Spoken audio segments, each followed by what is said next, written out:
Assalamualaikum warahmatullahi wabarakatuh, and a very good afternoon to everyone, to our fellow classmates and also our listeners and the bunkies. Before we begin our presentation here, we're going to introduce ourselves first. My name is Haikal bin Muhammad. My name is Nurfaiilina bin Muhammad Babaye. And my name is Farah And today we will be talking about the ADHD women will be the topic that is often overlooked and been understood in today's society and education by people nowadays. This created that affected millions of people worldwide. Yet the way it appears in women's is very different from what most of us expect. When people hear the term ADHD, they often imagine those young boys who cannot sit still in the class. However, it's only one side of the story. There are something important we need to understand about ADHD. ADHD in women is often quieter, more internal, and also less visible to others. Because of this, many women go undiagnosed for years. As a result, they may struggle academically, emotionally, and also socially with us without understanding why. And in this presentation, we're going to focus on three things: the recognition, the gender differences in ADHD symptoms, and also the psychological and biological factors.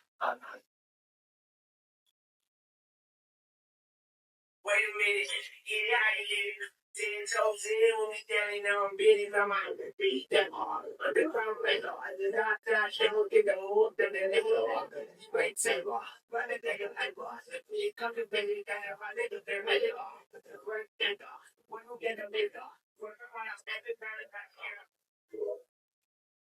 That's the video that shows an example of a woman facing ADHD. And for those who don't know, this what ADHD is: attention deficit hyperactivity disorder. It's a development disorder characterized by persistent patterns of attention, inattention, hyperactivity, and positivity that interfere with an individual's functioning and development.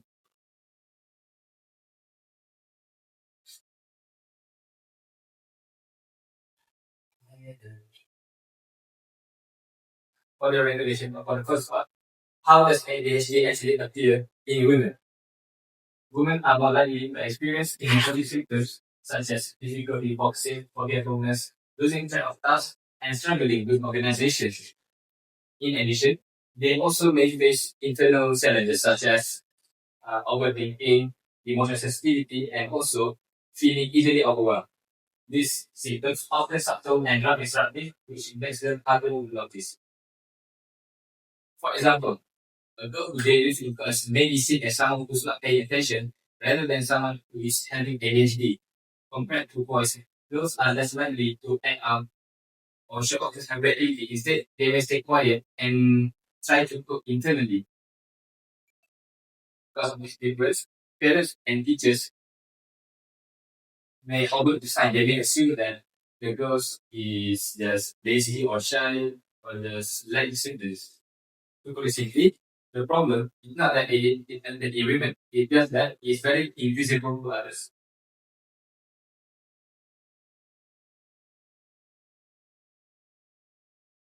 This brings us to late diagnosis. Many women are only diagnosed with ADHD later in life, like maybe during their work age or at university or even after they got married. This delay can have a significant impact on their self-esteem and overall well-being. On the one hand, receiving a diagnosis can be a relief because it helps explain the years of struggle and confusion. On the other hand, it can also bring frustration, especially when they realize how long they went knowing without knowing what's happening to them and without any support from their family or any close friends. And then we go to the next part. Therefore, the next part is diagnosis. Another major diagnosis: ADHD human is not the mistake for other conditions that have depression and over anxiety.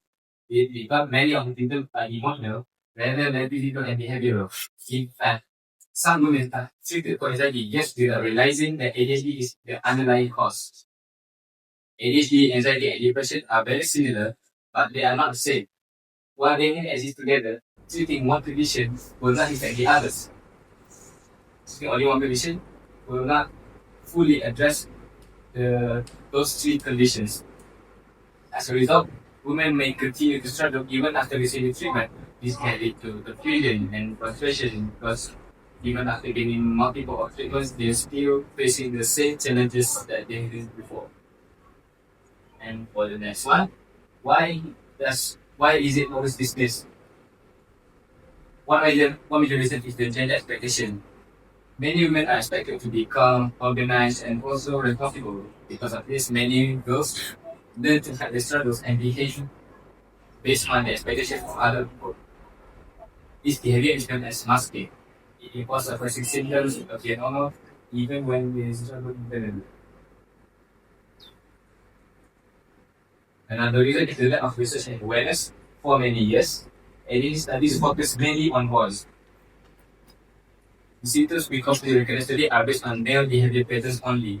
To put it simply, if we only understand one version of ADHD, we're gonna overlook the other version, which is women. That's it for my part. Or before that, this is a statistic for women with ADHD misdiagnosed after with depression, anxiety, and borderline personality disorder, which is 75%.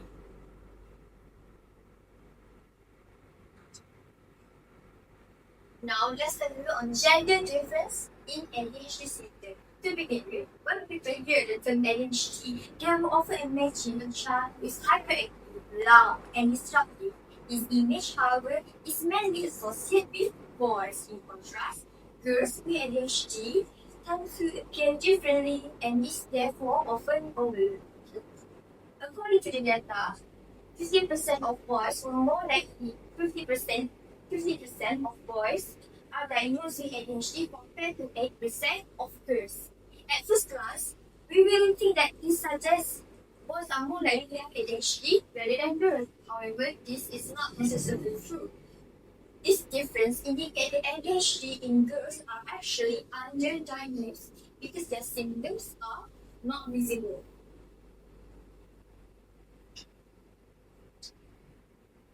The main difference lies in this, how the symptoms are expressed. Boys tend to show actional behavior, the obvious behavior that we can see, like running, climbing, and interrupting others.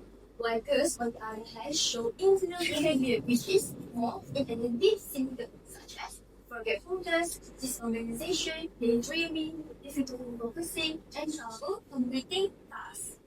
These behaviors are often misunderstood.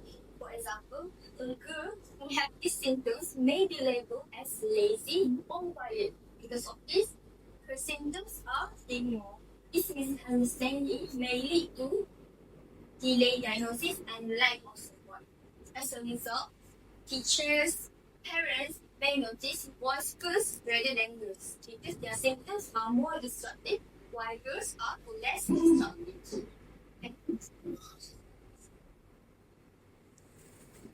Now, we need to know that there is actually three types of ADHD. The first one, predominantly inattentive. The second one, predominantly hyperactive impulsive. And the last one, the combined type.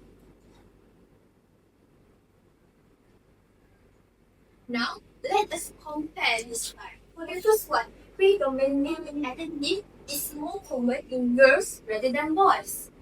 They may appear daydreaming, forgetful, disorganized, and quiet. While in boys, they are less common and often combined with hyperactivity.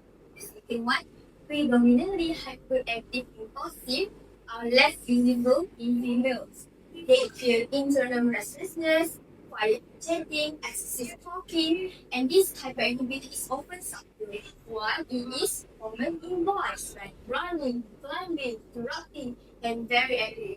And the last type, the compound type, for females are often masked. Then this means that they may try to hide their struggle, but it is common in boys, which the symptoms are clearer and easier to identify. Now, why is this difference matter? This difference matter because it can affect individuals in the long term. If girls are not diagnosed early, then it might affect their school life. As a consequence, it can affect their mental health. Let's be honest, like if we see the symptoms in girls and boys, we will assume that boys are more problematic, while girls we will assume they are just shy or quiet. But yeah, but actually they have ADHD. In conclusion of my part, ADHD symptoms differ mainly in visibility. Boys show them outwardly, while girls show them internally. So girls are often overlooked. Therefore, it is important for us to recognize this difference. So, ADHD is not just about hyperactivity. It is about understanding how ADHD works differently in different people. Now, how will I continue? Thank you, Fanny. So, I will talking about lineage diagnosis. So, what will happen in ADHD when women were lately diagnosed, and what is the psychological and social impacts of it? First of all, we will focus on psychological effects. As women that have the delayed diagnosis of ADHD, they will most likely will develop eating disorders, or scientifically named as bulimia nervosa. When they need to fit into the society, they tend to eat too less or too much, or we are known as eating disorders to cope with reality. Because they have a problem of meeting the social expectation of they have upon women. As we all know that society expected women to be well organized, on time, punctual, but not all women are like that, and some of the special case will be women with ADHD. So they use food to cope with their reality. The next one will be relative coping. Relative coping in easy words would be they use substances such as alcohol or drugs in order for them to cope with reality. When they can't face the reality of not being able to do great in school or have a good performance in work, they tend to use alcohol or cannabis or drugs um, as escapism in order for them to get through their daily lives. The next one will be deficit emotional impacts. Most of women with ADHD have low self-esteem. They have doubts in themselves when they can well in school or do well in work, and have these self-doubts with themselves because their conditions are not being justified as the diagnosis will be made. The effect will be behavior shifts. Well, they tend to have people-pleasing behaviors within themselves to please the society, so that they will be accepted by society. Hence, they will most likely use these behaviors so that the people will accept them as part of the neurotypical crowd.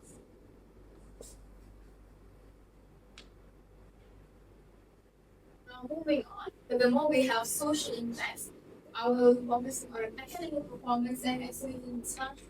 So, for us, academic performance, this one with ADHD struggles in studying class, time management. So, what will happen is that they will procrastinate instead of actually starting the class. Even though they be inside, they actually want to start the class, but they are struggling with motivation.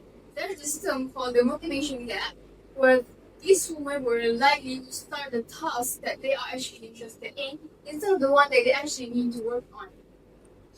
As a result, they will having a trouble or miss deadlines of the assignment that they actually need to work on just because they find the assignment that they need to work on boring or they're not simply interested in it.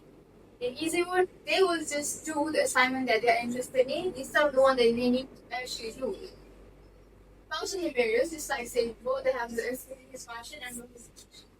So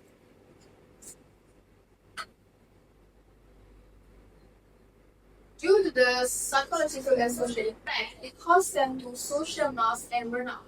Why do neurodivergent? Neurodivergent is a condition where the brain process are not aligned with the social expectation of society. And one of the category will be ADHD. ADHD is included in neurodivergent crowds. So I will explain what is social masking. Social masking is the constant efforts for them to hide the ADHD symptom in order for them to meet the social expectation. Most of ADHD a woman that has ADHD actually do this. So what are the effects? Consequently, it leads them to mental burnout and exhaustion. Women with ADHD all struggle with emotional regulation. They have a rejection sensitivity where they have a strong emotions towards criticism. This actually become a problem when they need to work in school or like in a working environment where they need to receive feedbacks from their superior or from the teachers. They tend to take the criticism very deeply, even though it's for the greater good, which is the constructive type of criticism. But they have a problem to accept that. The next one is the emotional suppression. For your information, women with ADHD tend to have very big and strong emotions. But also society do not like for these women to be expressive and they have very big emotions and they will call these women as overreacting. So they need to suppress their big emotions so that society will like them. Just like I said before, they tend to have people pleasing behaviors. The effect of this will be they will experience something called the crash, which is the prolonged effect of bottling up their emotions. And to put it simply, they keep the emotion to themselves and then they just suddenly crash out or like burst out emotions out of nowhere because they have keep the emotion for so long.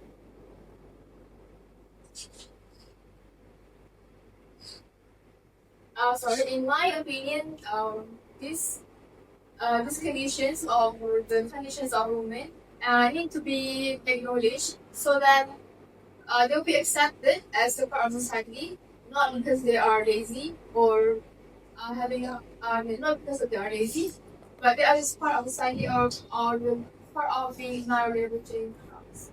So that's all from me, and this I'll pass it to my. So for the conclusion, ADHD development is often misunderstood, underdiagnosed, and dismissed due to differences in symptoms and also social conditions. Recognizing these differences is important not only for the diagnosis but also for to provide the right support and to prevent those negative effects that it can have on us. And if awareness improves, more women can receive the help they need earlier in life. As a result, they can better understand what's wrong with them and reach their full potential. That's all from us. Thank you. Now we are open to questions. What challenges do women with ADHD face in the workplace or school environments? So when I answer that, firstly, when women with ADHD, just like I said before, they have this vision of rejection sensitivity where they are struggling to accept constructive criticism or just getting criticism. And they think they took that very personally and they have a problem of emotional regulation. So they may struggle to actually accept those criticism and improve their work in terms of workplace and also in finding school should do the effects to accept performance. When and I may also add, women with ADHD may also face challenges in school over because of the symptoms are not obvious and frequently it's understood they may struggle with organization, they struggle with time management and maintaining consistency in doing their work. And which can affect their performance despite having abilities. And many also experience emotional sensitivity, anxiety, and experience and burnout from trying to manage the difficulty to meet expectations from many their coworkers or